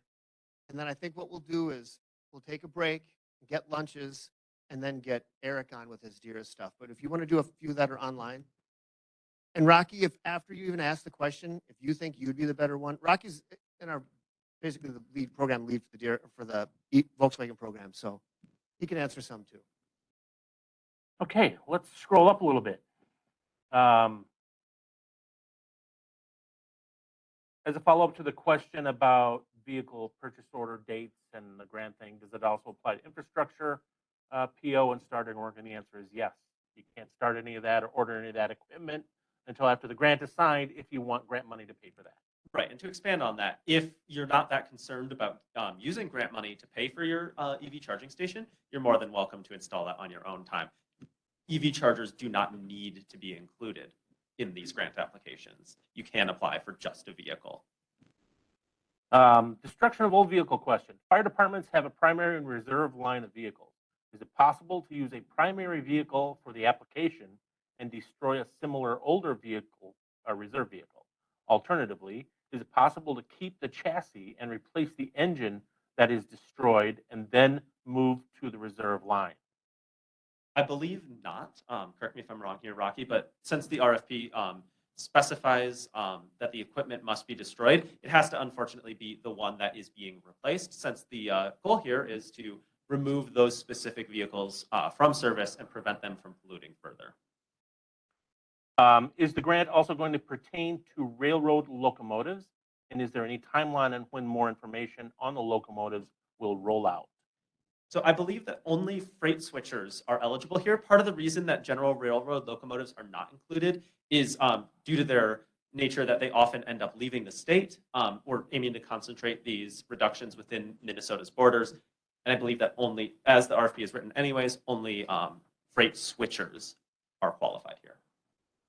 Were there any restrictions if the vehicle is owned by a Minnesota company but spends a lot of road time outside of the state? Rocky, correct me if I'm wrong on the figures here, but I believe that the vehicles must operate at least 75% of the time within Minnesota. That's just a requirement to make sure that we're spending our money to benefit Minnesota residents and Minnesota operators of equipment. There are other programs in many other states that are also funded by VW funds. So if you have equipment that operates primarily outside of Minnesota, we encourage you to look to other states' VW programs as they're often offering similar opportunities to this.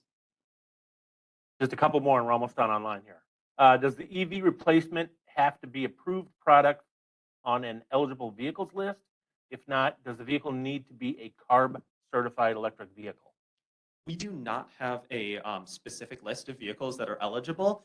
Same goes for being CARB certified. They just have to be all electric. They can't have any sort of fossil fuel powered drivetrain. And last question before lunch. Does this grant also pertain to electric construction equipment? It depends on the specific construction equipment. There is a list of all of the heavy duty off-road vehicles. So that's one of those things that if you ask a question about a specific piece of equipment, either by emailing it in or by attending our later webinar on June 29th, we'll be happy to answer in more detail. Okay, let's break for lunch. We'll bring our lunches back in here and grab them. We'll come back here in 5 minutes. Then we'll hear Eric's DERA presentation and go outside. Thank you, everyone.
Okay, I want to make sure that we have time to go over Eric's DERA presentation and then also get out and see the vehicles because I'm sure all you guys want to see those vehicles today and talk to the people that brought them here to get some information on it. So, I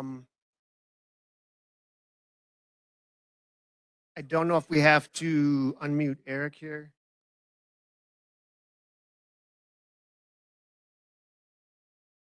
How should we unmute Eric? Okay. Eric, are you able to unmute yourself? Yeah, can you hear me okay? Okay, now we have Eric David here. He's going to go over a presentation on our DERA grants that are currently open. And we'll do some questions after that. And then one short presentation again, and then we'll go out and look at the vehicles. So Eric, go ahead. All right, thanks, Brian. I just wanted to make sure, can everybody in the room hear me okay? Perfect. Okay, I'll jump in. I'll be brief. I know you guys are enjoying your lunches right now, so I'll keep it pretty concise. But just wanted to welcome everyone. Sorry I'm not able to be there in person, but I am very happy to discuss just a couple minutes of DERA.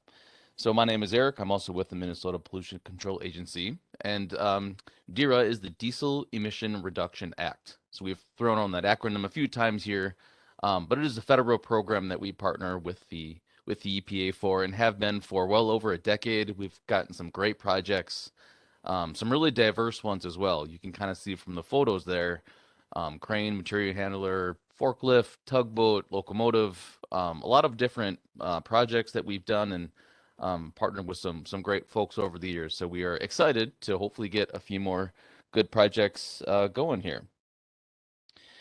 So I will mention, as was stated before, so this DERA is more than electric. So you can see the vast majority of what we've done over the years has been clean diesel. But the last few years, we have done some cool electric projects that we can discuss in a little bit here. But it is an annual program, so that's the other differential factor here. We have an RFP that normally comes out around the summer or fall every year. We kind of just keep that going, tweaks, different years, things like that, but it's usually around summer or fall. So we can go ahead to the next slide. And as it shows here, we have approximately $1 million for this opportunity. That is between the Volkswagen funds that Evan was discussing, as well as the federal EPA's portion. Go ahead.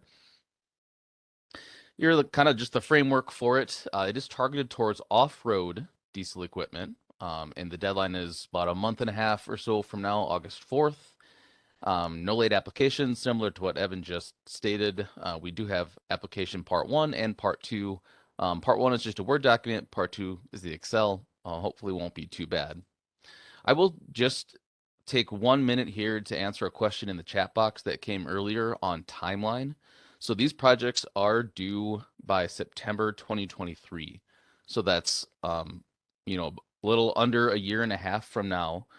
So the question was in regards to the timeline with potential 18-month lead times on electric products. So we are aware of the issues out there. We, like everybody else, we know that term supply chain issues is a real thing and it impacts fleets and these potential projects.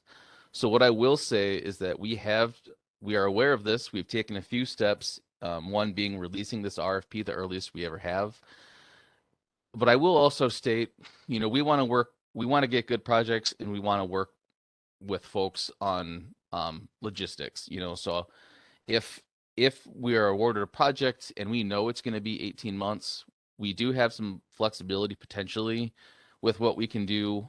It's more of a project level. So I think the biggest thing is communication. So if the grantee is aware that it is going to take 18 months, we don't want to find that out a year down the road. We like to know now so we can see what options we have in front of us. So we do have some potential flexibility with those projects that will take longer. As long as we are aware of that, we might be able to work with you a little bit there. So hopefully that answered that question, but if not, feel free to write it in the chat box and we can go deeper into that. So next slide. I will note there's a $400,000 cap per project. So again, the electric RFP does not have this, but DERA does. So $400,000 grant award per project is the max. So that's the grant, not the total project cost. So go ahead. And I will not go over all of these percentages. You know, we noted earlier that this DERA does have a lot of different potential projects. And with those projects come different funding percentages from the grant side. So I will just point out that second row there, 45% is what the grant can fund for electric projects like we're discussing today. The flip side being 55% on the fleet match. So again, a little bit different than electric, but these are the federal guidelines that we are administering. Go ahead. And I will not go over all of this, but again, it's the same requirements as what Evan stated earlier. This is a replacement grant. So if you're replacing an engine or a piece of equipment, it must be destroyed and getting that cleaner piece of equipment in there, out with the old, in with the new. Go ahead. And I've just got a couple of examples of actual real life examples. You know, you guys are going to see those electric vehicles on the parking lot there today. I love these things because it shows this is not some pie in the sky kind of thing. These are really equipment that's working today.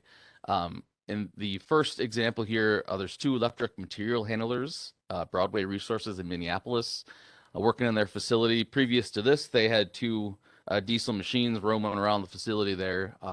In their place, they have these nice electric ones. So we did that a couple years ago, and they've been working great there in that facility. Go ahead. Electric terminal truck, Taylor truck in Northfields. This is one of the first one we did of this yard truck, similar to what Ruan you'll be seeing out there today. We did this a few years ago down in Northfield. Go ahead. And again, this is the Ruan one you will be taking a look at that Brad discussed earlier. So that's been a great project and great partners to work with there. Go ahead. And then the last one, I think, again, a couple more yard trucks. This is at Ramsey, Washington. They did the first one, I think, maybe 2 or 3 years ago. And again, there'll be another one coming up here. So we've seen these orange EV vehicles becoming really popular. A lot of interest out there. And those have been really great projects under the DERA program. Go ahead. I think that's about all I have. Again, I know you guys are probably antsy to get outside, even in the heat there, but feel free to fire away if there are any questions out there.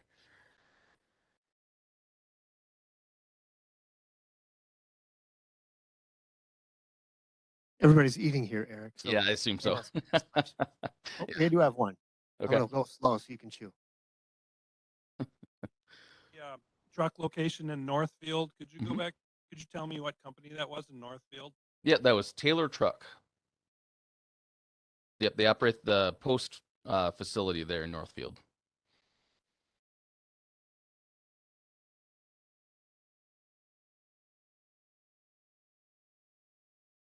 For the people online, I'm going to try to live stream some so I can bring my phone out and show people the vehicles that are online. So I'll give this to John and then I'll try to get that started.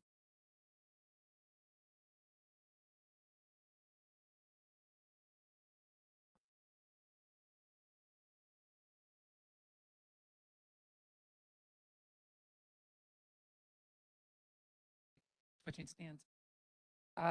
Thank you, Eric, very much for that. I will point out a lot of the questions about taking an older diesel off, that applied for the electric one, applies for the off-road stuff too. It's that same kind of diesel replacement type process. So the age is kind of set by the EPA, as I recall. I shouldn't talk for the MPCA now, but they may measure some of the equipment differently. So like some of the off-road equipment, it's going to be measured in like hours of use versus like gallons of diesel, that kind of thing. But it does require an older diesel be taken out of service. Yes. I answered that correctly for you guys? All right, sorry. Sweet. Well, I think we're going to go ahead and wrap up the indoor portion of things. Yeah, give me just a sec. So we do have, as mentioned, a few vehicles outside. Carol's going to pop up to talk real quick about the Exos vehicles. They, I do believe, are offering that still for to do test drives if people want to take a step van out for a spin. And I don't know if Peterbilt if that worked out for doing test drives, also do test drives. Sweet. So that would be a couple you can look at, a couple you can potentially test out. Should be a lot of fun. I want to thank everybody very much for coming out, being a part of this. I want to thank all the speakers, everybody who put a lot of effort into taking part of this. I will quickly mention that I think we're out of drinks down here, but there's another cooler of things out there. So the vehicles themselves are going to be kind of on the, as you walk out the front door, there's a kind of just keep walking north there, there at the far end of the parking lot. They're giant and electric. They're hard to miss. So hopefully it's pretty obvious. Is there anything you want to say before we wrap up? Otherwise, I'm going to turn to Carol.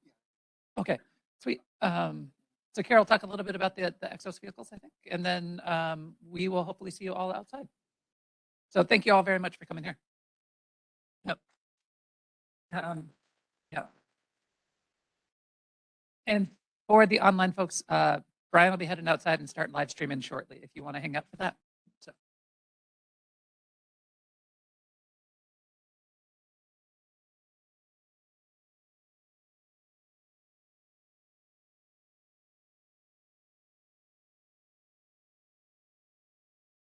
Chew away, eat away. This is very informal, but I just couldn't resist.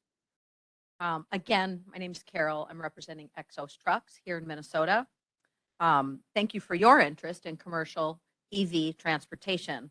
Xos Trucks is an OEM, original equipment manufacturer, of electric vehicles that focuses entirely on making the transition from diesel to electric as easy and painless as possible, whether you are a fleet of 1 or 101. Our niche is medium and heavy duty EVs, class 5, which are delivery vans, class 6 and 7, which are box trucks, and up to class 8 tractors.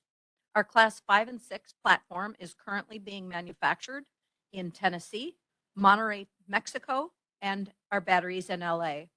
What we want to make sure you know is that Xos is one of the few battery electric OEMs that has had trucks on the road since 2018 with partners like FedEx Ground and UniFirst, with signing other partners as of late, such as Wiggins Lift, Southern Glazers Wine, MHC, Loomis, and Thermo King. The fleet owners that we work with all have 3 things in common. Number 1, they all drive less than 200 miles a day. Number 2, they return to their home base each night, which makes it very conducive for charging. And number 3, there is some predictability in their routes or day-to-day driving. In other words, the driver knows where they are going. This reduces range anxiety, which is a real thing. Many of our customers are looking for 100 miles of daily range.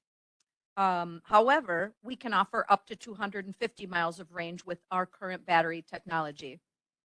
We begin with our platform. It's an Xos designed and engineered chassis, not an out or retrofit.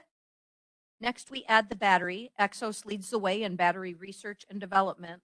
Our thermodynamic insulated modular battery pack is designed for your driving application and to withstand extreme weather conditions from 25 below to 114 degrees above.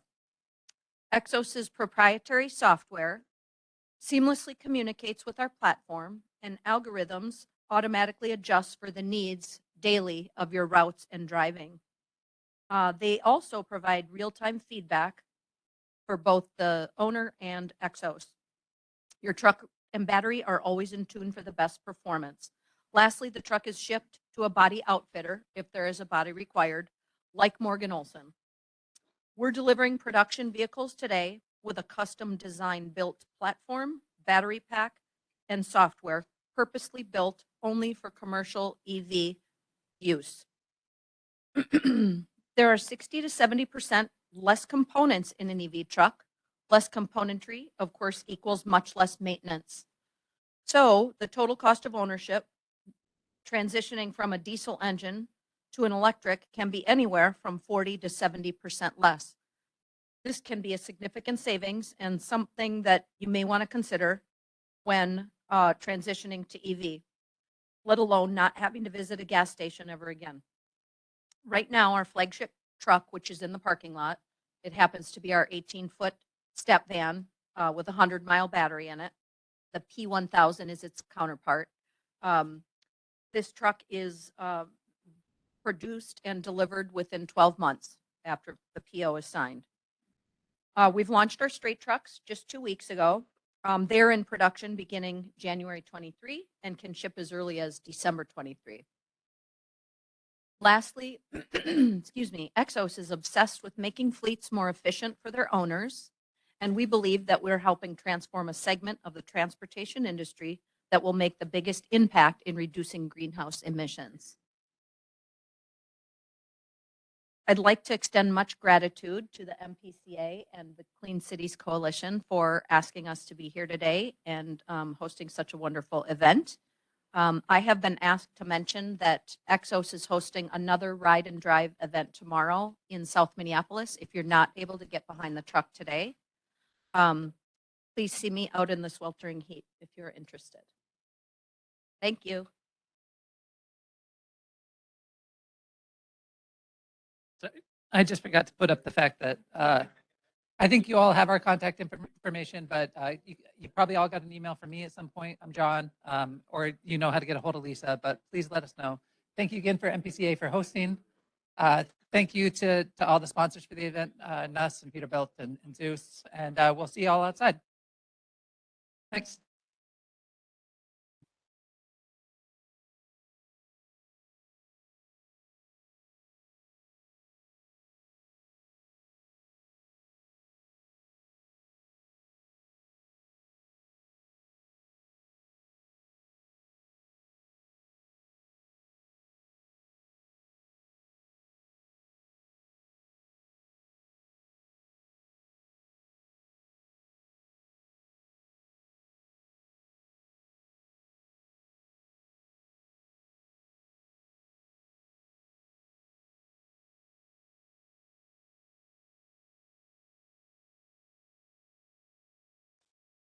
Sharing currently.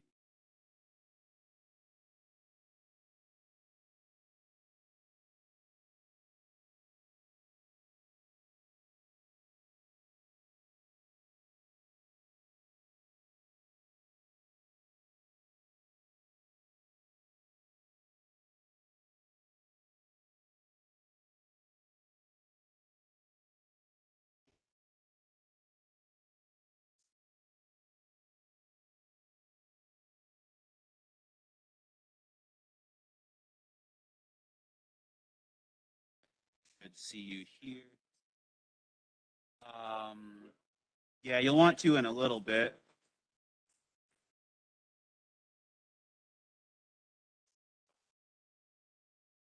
There we go. Yes, because basically what I want to have happen, which didn't happen here, unfortunately, was I was trying to move you to the stage. We'll just have to see.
trying to get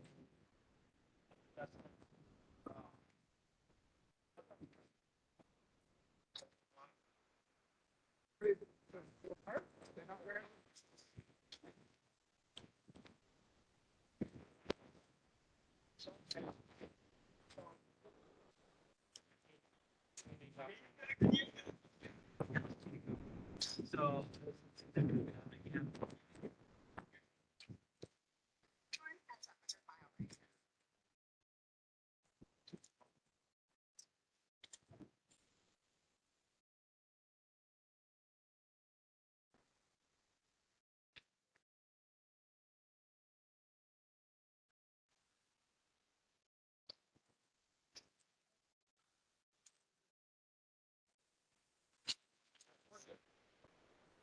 we got 35 and you see here.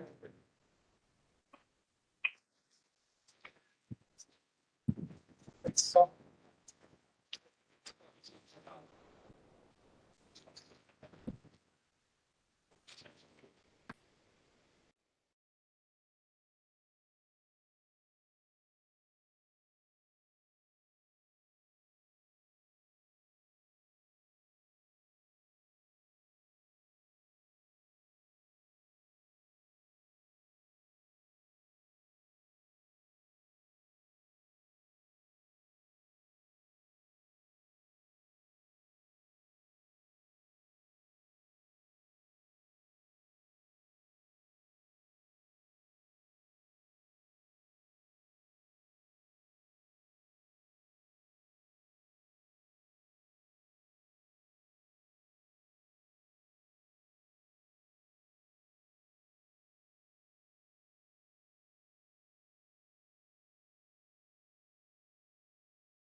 that's a great turn on. Something that we do this way. Good. I'm glad you could make it. Yeah. So you're looking for.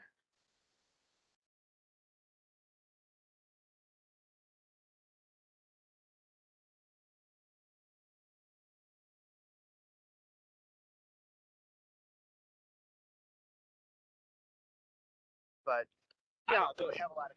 Well, Polestar, I can put Polestar. I can get Polestar any day. Okay, That'd be pretty easy. Okay. But I mean, I think we have two spots for 2 cars only. Yep. That's why I'm like, we always want to have the most selling car. Yep. Since there's a Model Y. Yep. Again, so that's the one thing. And then having, I think would be the I.